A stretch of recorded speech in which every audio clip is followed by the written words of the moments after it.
तो भाई आप सभी को क्लास 12th की हिंदी की वीडियो है।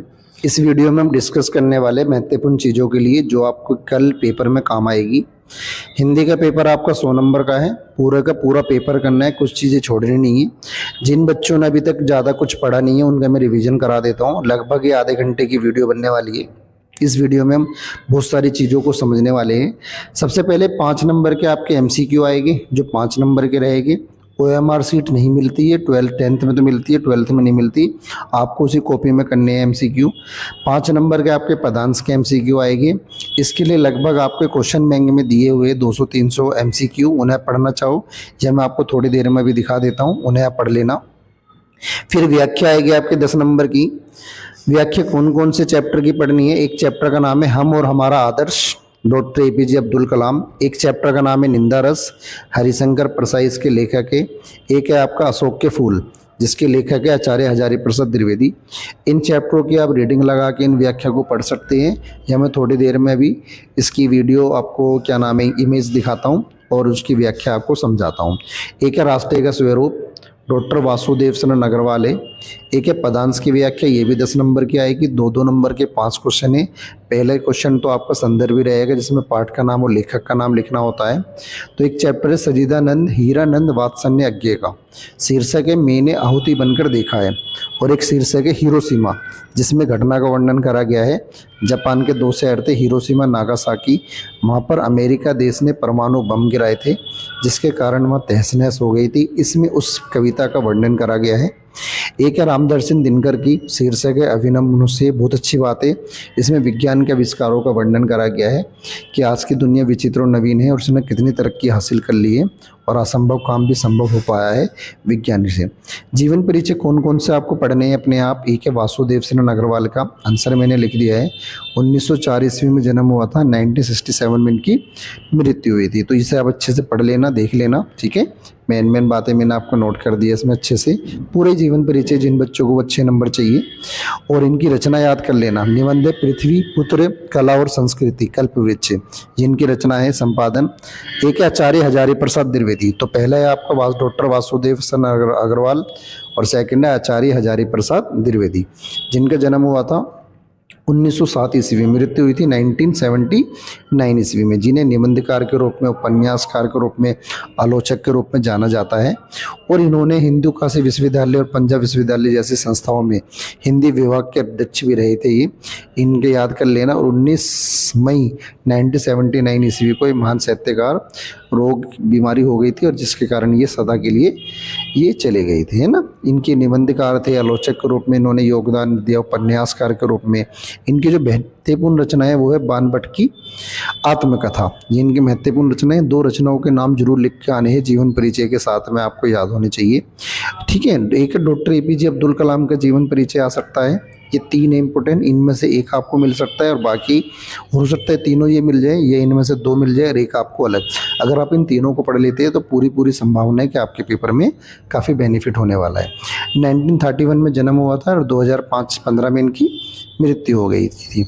एक है मैथिली शरण गुप्त का, ये कवि का है, ऊपर लेखक है। 3 लेखक बताए मैंने आपको, डॉक्टर वासुदेव शरण अग्रवाल बताया है, मैथिली शरण गुप्त बताया है, और एक आपका डॉक्टर APJ अब्दुल कलाम के नाम से बताया। मैथिली शरण गुप्त का जन्म 1886 में हुआ था, है ना, और 1964 में इनकी मृत्यु हुई थी। और ऊपर आपको कौन कौन से बताए थे? डॉक्टर वासुदेव शरण अग्रवाल का बताया था, और एक आपको और बताया है डॉक्टर APJ अब्दुल कलाम का बताया, एक आचार्य हजारी प्रसाद द्विवेदी का मैंने आपको समझाया, ठीक है। इन्हें ध्यान से देख लेना, आप समझ लेना। और एक आपका भी जो बताना चाह रहा था मैं, कवि के 3 कवियों में है। एक है मैथिली शरण गुप्त का जीवन परिचय है जो आपको याद करना है, समझना है। जन्म इनका चिरगांव झांसी में 1886 ईस्वी में हुआ था। इनके पिता सेठ रामचरण गुप्त को हिंदी साहित्य से विशेष प्रेम था। गुप्त जी की शिक्षा दीक्षा घर पर ही संपन्न हुई थी। घर के साहित्यिक वातावरण के कारण इनमें काव्य के प्रति अभिरुचि जागृत हुई। 12 दिसंबर सन 1964 ईस्वी में गुप्त जी को देहांत हो गया था। साहित्यिक परिचय, मैथिली शरण गुप्त ने बाल्यावस्था से ही काव्यात्मक प्रवृत्ति विद्वान थी। ये अल्प अवस्था से ही, तो आसानी से पढ़ लेना अब इम्पोर्टेंट है ये, ठीक है। एक है जयशंकर प्रसाद का जीवन परिचय, 1889 ईस्वी में 1937 में मृत्यु हुई थी। इनकी मेन बातों को आप याद कर लेना, ठीक है, इन्हें समझ लेगा अभी। और लाड प्यार से पहले प्रसाद जी का घर पर सारा भार वहन करना पड़ा। इन्होंने विद्यालय शिक्षा घर छोड़कर घर पर ही अंग्रेजी, हिंदी, बांग्ला, संस्कृत आदि भाषा सीखी। आपने पढ़ा होगा, अगर आपने कुछ बीच वाली बातें एक जैसी लिख दी जो सब जीवन परिचयों में होता है, जितने भी कवि लेखक हुए उन्होंने ज़्यादातर शिक्षा जो प्राप्त करी है अंग्रेजी, हिंदी, बांग्ला, संस्कृत सभी ने घर पर प्राप्त करी है। बस मेन बातें आपको पता होनी चाहिए, कब जन्म हुआ, कब मृत्यु हुई, कहाँ पर जन्म हुआ, उनके माता पिता कौन थे और उनकी कम से कम 2 रचना, और बाकी की जो बातें होती है लगभग ये सबकी एक जैसी होती है। आप उसे लिख लेना अगर आपको याद ना आए तो, ठीक है। लेकिन ये जरूर याद कर लेना कब जन्म हुआ और कब इनकी मृत्यु हुई है ना। कमायनी इनकी रचना है महत्वपूर्ण, एक आंसू रचना है और एक रचना चित्रधार, एक लहर। ये महत्वपूर्ण रचना है जयशंकर प्रसाद की। यहाँ से एमसीक्यू क्वेश्चन में ही पूछा जा सकता है कि लहर किसकी रचना है, और 4 ऑप्शन आ जाएगा, मुंशी प्रेमचंद, जयशंकर प्रसाद, रामदर्शन दिनकर या राहुल संस्कृतायन। तो आंसर क्या होना है इसका, जयशंकर प्रसाद इस नाम से, ठीक है। झरना हो गए नाटककार के रूप में बहुत महत्वपूर्ण के नाटक है। इसके अंदर गुप्त हो गया, अजातशत्रु हो गया। महादेव वर्मा का जन्म 1907 ईस्वी से में हुआ था, 1987 में इनकी आपकी मृत्यु हो गई थी। श्रवण कुमार खंड काव्य 5 नंबर में आती है। 2 को टाइप के क्वेश्चन आते हैं, या तो चरित्र चित्रण करो आप भरत का या फिर श्रवण दशरथ का, और कहानी का सारांश अपने शब्दों में लिखना है। मैं समझा देता हूँ जिन बच्चों को नहीं पढ़ा है श्रवण कुमार खंड काव्य, समझ में नहीं आती है। तो श्रवण कुमार खंड काव्य की शुरुआत होती है, अयोध्या में राजा जो दशरथ थे वो विश्राम कर रहे हैं। उन्हें सपना आता है अखेट का कि मुझे शिकार करना है। अपना सपना पूरा करने के लिए वो एक जंगल की तरफ प्रस्थान करते हैं। उसी जंगल में श्रवण कुमार जो अपने माता पिता का आज्ञाकारी पुत्र है, वहाँ पर माता पिता को विश्राम करा रहा है, और उनके माता पिता को प्यास से व्याकुल होते हैं और वो बोलते हैं कि पुत्र हमारे लिए जल का ये व्यवस्था करो। तो उनके जल की व्यवस्था करने के लिए वो सरयू नदी के तट पर जाते हैं। उसी नदी के तट पर राजा दशरथ शब्दबीनी बाण लेकर एक के वृक्ष के पीछे खड़ा हुआ है, और जैसे श्रवण कुमार अपना छोटा सा घड़ा जो है उसमें डुबोते हैं, और जो गड़गड़ की आवाज़ आती है पानी भरने की, तो राजा दशरथ को लगता है कि कोई जानवर इस नदी पर जल का सेवन कर रहा है, जल पी रहा है, और वो शब्दबीनी बाण छोड़ देते हैं, जिसके वो बाण राजा क्या नाम है श्रवण कुमार को लगते हैं और वो वहीं मूर्छित हो जाते हैं। उनकी आवाज़ों को सुनकर राजा दशरथ को लगता है कि मेरा बाण किसी जानवर को नहीं लगा, किसी मानव को लगा है। फिर वो पास में जाते हैं, श्रवण कुमार से माफ़ी मांगते हैं। वो कहते हैं मैं माफ़ करने वाला कौन हूँ, यदि आपको माफ़ी मांगनी है तो मेरे अंधे माता पिता से मांगिए। फिर वो कहते हैं सबसे पहले मेरे माता पिता प्यास से व्याकुल और उनके लिए आप पानी दीजिए। तो वहाँ पर वो सारथी को छोड़ देते जो रथ में आता है, और पानी लेकर श्रवण कुमार के पास पहुँच जाते हैं। श्रवण कुमार के माता पिता के पास पहुँच कहते हैं कि पानी का सेवन करो। समझ जाते हैं कि हमारे पुत्र की आवाज़ नहीं है, अनजान व्यक्ति की आवाज़ है। उनसे परिचय जानते, वो अपना परिचय बताता है, मैं अयोध्या का राजा दशरथ हूँ, और इतना बताने के बाद में सारी मुझसे अनजाने में पाप हो गया है, आपके पुत्र को मैंने तीर से घायल कर दिया है। और वो सारे प्यास भूल जाते हैं, अपने पुत्र के पास आते हैं दशरथ के साथ में, और उनकी स्थिति को देखकर वो राजा दशरथ को अभिशाप दे देते हैं। जिस प्रकार हम तीनों अपने प्राण त्यागने वाले हैं, एक समय ऐसा आएगा कि आप भी अपने प्राणों को त्याग दोगे। फिर वो चाहते हैं राजा दशरथ कि मुझे हमें माफ़ कर दिया जाए। श्रवण कुमार के माता पिता को उनमें माफ़ नहीं करते हैं। बाद में कहते हैं कि हम ऋषि मुनियों के मुंह से जो निकले हुए शब्द है वो वापस नहीं हो सकते। हाँ, एक समय ऐसा आएगा जिस पुत्र के कारण आप अपने प्राण त्यागोगे, वे पुत्र आपका संसार में बहुत ज़्यादा नाम को प्रसिद्ध करेगा, प्रचलित करेगा।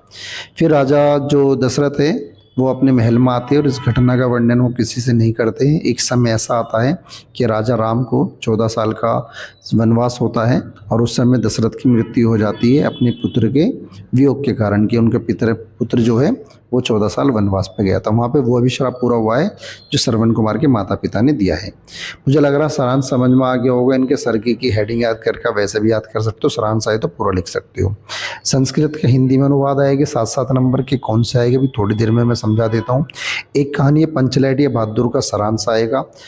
पंचलैट आप कहानी जानते हो, एक गोधन नाम का लड़का है जो मुन्नी नाम की लड़की से प्रेम करता है, और जो उनकी गली से गुजरता है वो मुन्नी नाम की, और फिल्मी गाने गाता है।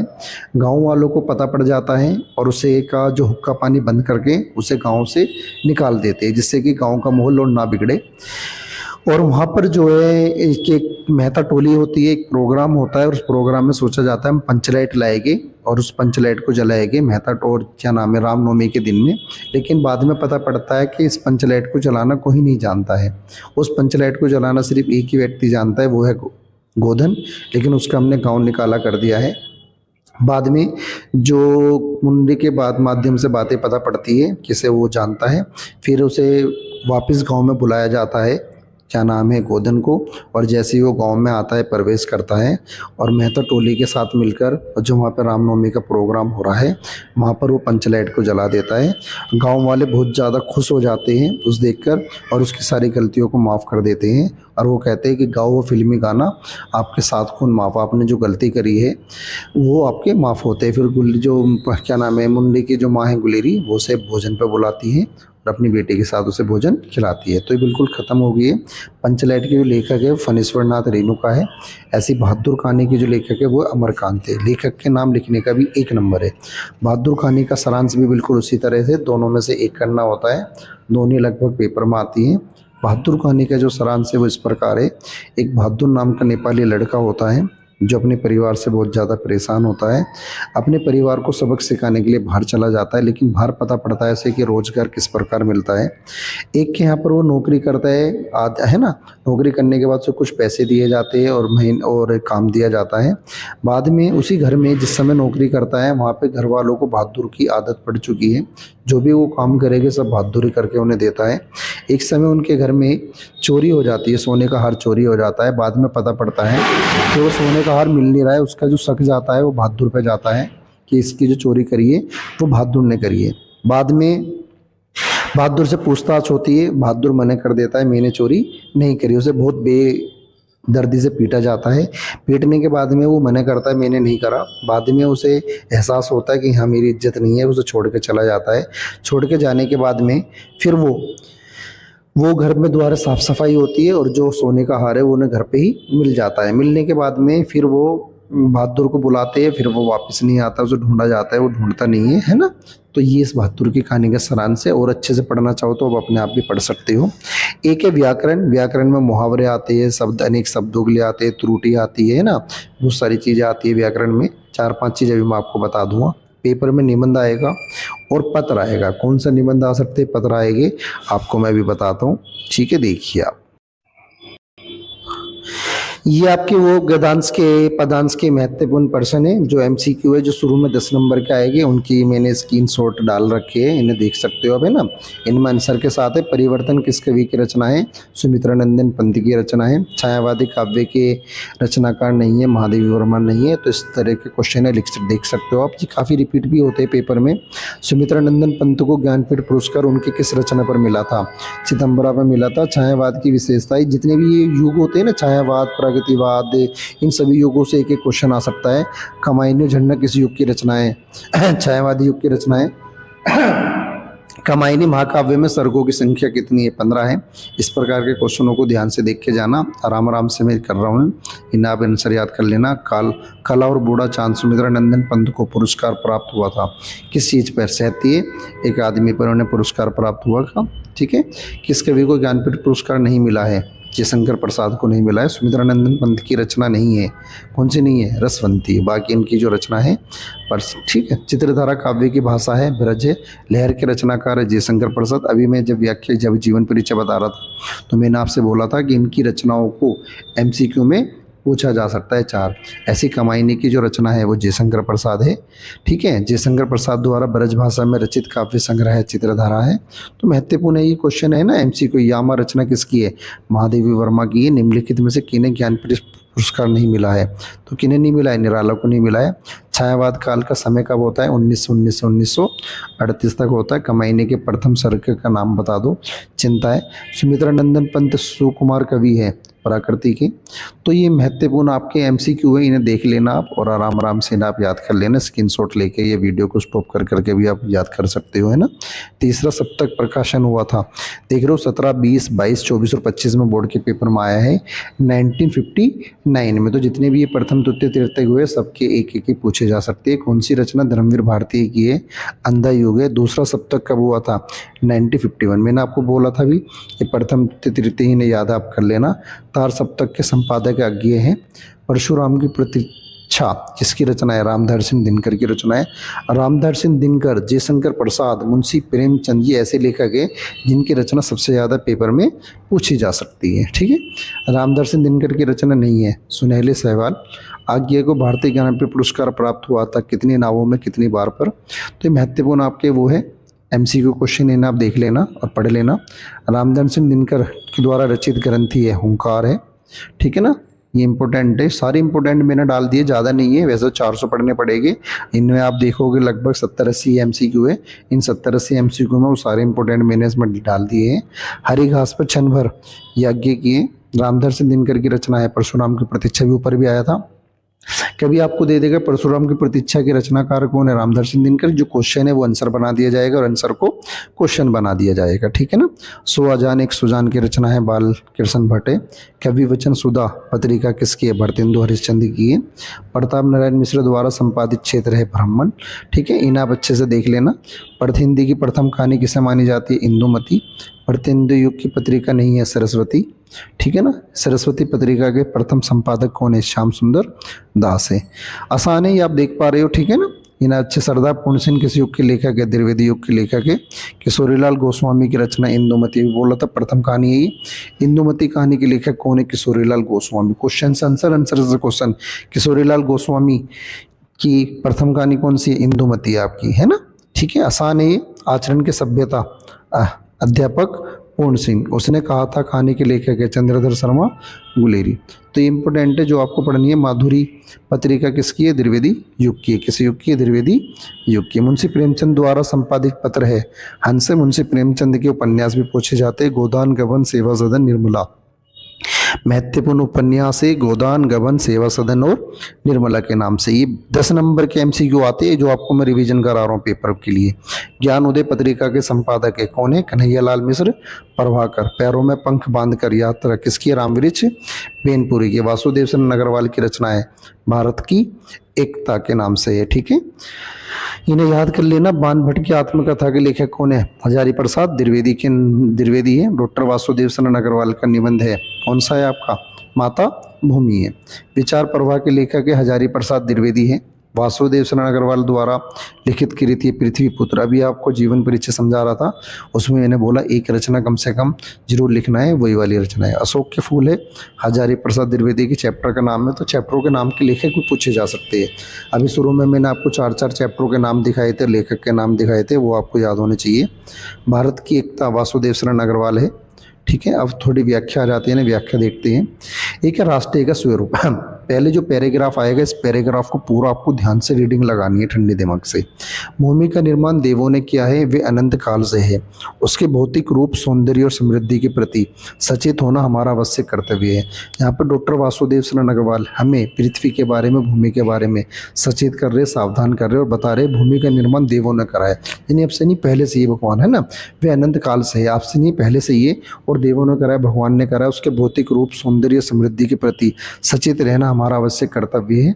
यानी उसके रूप के बारे में, सौंदर्य के बारे में, समृद्धि के बारे में सचेत रहना। उसे पृथ्वी को या भूमि को हमें गंदा नहीं करना है। इस तरह से पूरा पैराग्राफ आएगा, उसकी रीडिंग लगानी है। फिर क्वेश्चन आएगा, इसके 5 क्वेश्चन आएंगे। गद्यांश के पाठ और लेखक का नाम। पाठ का नाम है राष्ट्रीय का स्वरूप, लेखक का नाम है डॉक्टर वासुदेव शरण अग्रवाल। रेखांकित अंश की व्याख्या आएगी। जो अंडरलाइन है ना, इन्हें आपको अपने शब्दों में लिखना है और इन्हें करना है। ठीक है, जैसे मैं आपको समझा देता हूँ। ये लिख रहा है अंडरलाइन आपकी, जो राष्ट्रीयता पृथ्वी के साथ नहीं जुड़ी वह निर्मूल होती है। यानी जो राष्ट्रीयता, यानी जो हमारे विचार है राष्ट्रीय के पृथ्वी के साथ नहीं जुड़े, वो निर्मल है, वो बेकार है। राष्ट्रीयता की जड़ें पृथ्वी में जितनी गहरी होगी, यानी हम अपने राष्ट्रीय से, देश से जितने ज़्यादा जुड़े रहेंगे, उतने ही राष्ट्रीय भावों को अंकुर और फल उतने ही अपने देश से प्रेम कर पाएंगे, उसे ज़्यादा जान पाएंगे। इसलिए पृथ्वी के भौतिक स्वरूप को उद्योगपति जानकारी प्राप्त करना, उसकी सुंदरता, उपयोगिता और महिमा को पहचानना आवश्यक धर्म है। तो हमारा सबसे पहले यही धर्म है कि जिस पृथ्वी पर हम रहते हैं, जिस देश में रहते हैं, उसकी जानकारी प्राप्त रखना, उसे सुंदर रखना, उसे और उपयोगी बनाना और उसकी महिमा को पहचानना। तो ये उसका आवश्यक कर्तव्य है। अब यहाँ से क्वेश्चन भी पूछा जाएगा, राष्ट्रीय भूमि के प्रति हमारा आवश्यक कर्तव्य क्या है? तो इसी पैराग्राफ से आ गया, हमारा यही कर्तव्य है कि जानकारी प्राप्त करना, उसकी सुंदरता, उपयोगिता और महिमा को पहचानना। तो ये 5 क्वेश्चन आएंगे। पहला क्वेश्चन संदर्भ होता है, दूसरी व्याख्या, तीसरा क्वेश्चन और तीसरा, चौथा, पांचवा, टोटल 5 क्वेश्चन आएंगे। नीचे के 3 क्वेश्चन के आंसर आपको इस पैराग्राफ में ही मिल जाएगी, ठीक है ना। फिर आपका जो है दूसरा है, माता अपने सब पुत्रों को समान भाव से चाहती है, इसी प्रकार से, ठीक है, ये भी उसी का है, ध्यान से देख लेना, से समझ लेना आपको, है ना। स्टॉप कर देता हूँ। इस प्रकार पृथ्वी पर बसने वाले जन बराबर है, उनमें ऊंचे और नीचे, ये आसान होती है। जो पदा, जो गद्यांश की व्याख्या होती है ना, पैराग्राफ होता है, इसे ध्यान से समझना, बस आपको ये पता होना चाहिए इसकी पाठ किस पाठ से लिया गया। उसके 2 तरीके महत्वपूर्ण मैंने लिख दिया है, समझा रहा हूँ, ये ना समझ लीजिए आप, ठीक है। इसके क्वेश्चन आएंगे, वही 5 क्वेश्चन आएंगे। पहला पदांश का नाम और लेखक अभी बताया मैंने, डॉक्टर वासुदेव शरण अग्रवाल, ठीक है। पाठ का नाम राष्ट्र का स्वरूप। जन का पर्व अनंत होता है, शास्त्रों में भूमि के साथ राष्ट्रीयता ना, है ना। तो ये वाला देख लेना, बहुत आसान है, ज़्यादा पढ़ लेगा ना, उसी चैप्टर के वासुदेव शरण। एक चैप्टर है अशोक के फूल। रविंद्रनाथ ने इस भारतवर्ष को महामानव समुंदर का है, विचित्र देश है वे, असुर आए, आर्य आए, शक आए। तो बोल रहे रविंद्रनाथ टैगोर इस भारतवर्ष के बारे में बता रहे हैं कि इसे महामानव समुद्र का है। आचार्य हजारी प्रसाद द्विवेदी, पैराग्राफ को उसे ध्यान से पढ़ना है। गद्यांश के पाठ और लेखक का नाम इसमें आपको बताना है। आचार्य क्या नाम, पाठ का नाम आपका बताइए, बताना। तो पाठ का नाम है अशोक के फूल, लेखक का नाम है हजारी प्रसाद द्विवेदी। रेखांकित की व्याख्या करनी है। रविंद्रनाथ ने किसे महामानव समुद्र कहा है? तो ऊपर लिख रहा है, पहले पैराग्राफ में आंसर है, रविंद्रनाथ ने इस भारतवर्ष को महामानव समुद्र के नाम से कहा है। आसान है। नीचे के 2-3 क्वेश्चन के आंसर आपको उसमें मिल जाएगी, इसी पैराग्राफ में जो आएगा। ईर्ष्या, दृश्य, ये वो है निंदा रस, ईर्ष्या तू ना गई मेरे मन से, है ना, ठीक है। आसान है चैप्टर, ध्यान से देख लेना, से पढ़ लेना, अच्छे से आप समझ लेना, ठीक है। तो बहुत आसान चैप्टर है, निंदा रस के ऊपर है, ठीक है। तो कौन है? हरिशंकर परसाई इसके लेखक हैं, ठीक है। आसान है, और ध्यान से सब पढ़ लेना। एक है, निंदा का उद्गम हिंसा और कमजोरी से होता है। जो दूसरों की बुराई करता है ना, तो वो तभी कर पाता है दूसरों की बुराई के बारे में, जब आपके बारे में उसमें जो वो, तो निंदा का उद्गम हिंसा और कमजोरी से होता है। मनुष्य अपनी हिंसा से दबता है। तो उसमें बोला गया है कि जो हम दूसरों की बुराई करते हैं ना, जो दूसरों में कमजोरी देखते हैं, वो कभी देख पाएंगे जब हमारे अंदर खुद कमजोरी होएगी। एक अच्छा इंसान दूसरों के अंदर कमजोरी नहीं देख पाएगा। वह दूसरों की निंदा करके ऐसा अनुभव करता है कि वह सबसे निकृष्ट है और वह उनसे अच्छा है। और ऐसा होता नहीं है। जो दूसरों के अंदर बुराई ढूंढता है ना, उसके अंदर खुद कमी होती है, उसके अहम से इसमें दृष्टि होती है। वो सोचता है कि मैं सामने वाले को बोल रहा हूँ, उसकी बुराई कर रहा हूँ, मुझे संतुष्टि मिल रही है। ऐसा कुछ नहीं होता। बड़ी लकीर को कुछ मिटाकर छोटी लकीर बड़ी बनती है। जो जो कर्म क्षीण होता जाता है, त्यों तो निंदा की प्रवृत्ति बढ़ती जाती है। जैसे जैसे हम कर्म करना बंद कर देते हैं ना, जब हम कर्म करना बंद करते हैं तभी हमारे अंदर निंदा करने की आदत ये पड़ जाती है। कठिन कर्म ही ईर्ष्या, द्वेष और इनसे उत्पन्न निंदा को मारता है। जितनी ज़्यादा हम कठिन मेहनत करेंगे, अपनी मेहनत पे विश्वास करेंगे, हमारे अंदर निंदा का भाव नहीं आएगा। याद रखना, निंदा मतलब दूसरों के अंदर दूसरों को बुरा प्रभाव नहीं आएगा। एक है हम और हमारा आदर्श, बहुत अच्छी है, डॉक्टर APJ अब्दुल कलाम की है। मैं ये नहीं मानता कि समृद्धि और अध्यात्म एक दूसरे के विरोधी है। तो डॉक्टर APJ अब्दुल कलाम कह रहे हैं कि मैं नहीं मानता कि समृद्धि और अध्यात्म एक दूसरे के विरोधी है। कि जब कोई इंसान तरक्की करता है तो अध्यात्म की दुनिया पे ना चले, भगवान को ना माने, कि दोनों एक साथ एक दूसरे के विरोधी है। मैं नहीं मानता, दोनों एक साथ भी हो सकती है और चल सकती है। भौतिक वस्तुओं की इच्छा रखना कोई गलत सोच नहीं है। जब कोई इंसान समृद्धि मिलेगी, उसे तरक्की मिलेगी, तो भौतिक वस्तुओं की इच्छा रखना कि मेरे पास गाड़ी होनी चाहिए, घर होना चाहिए, अच्छा परिवार होना चाहिए, तो ये बहुत कोई बुरी बात नहीं है। उदाहरण के तौर पर मैं खुद न्यूनतम वस्तुओं का भोग करता हूँ। वो अपने उदाहरण देकर बता रहे कि मैं एक ऐसा इंसान हूँ, मैं खुद कम से कम वस्तुओं का उपयोग करता हूँ, लेकिन मैं सर्व समृद्धि की कदर करता हूँ। लेकिन जिन इंसानों के पास मुझसे ज़्यादा वस्तुएं हैं और वो इस्तेमाल करते हैं, मैं उनकी भी कदर करता हूँ। क्योंकि समृद्धि अपने साथ सुरक्षा और विश्वास लाती है। जो समृद्धि होती है, जो तरक्की होती है, जो हमारा विकास होता है, वो सुरक्षा और विश्वास भी लाते हैं। आपने देखो, बड़े बड़े सेलिब्रिटी अपने साथ बॉडी गार्ड रखते हैं, है ना, सिक्योरिटी रखते हैं। क्यों रखते हैं? जो उनके सुरक्षा और विश्वास लाती है, जो अनंत हमारी आज़ादी को बनाए रखने में सहायक है। आप अपने आसपास देखेंगे तो पाएंगे कि खुद प्रकृति भी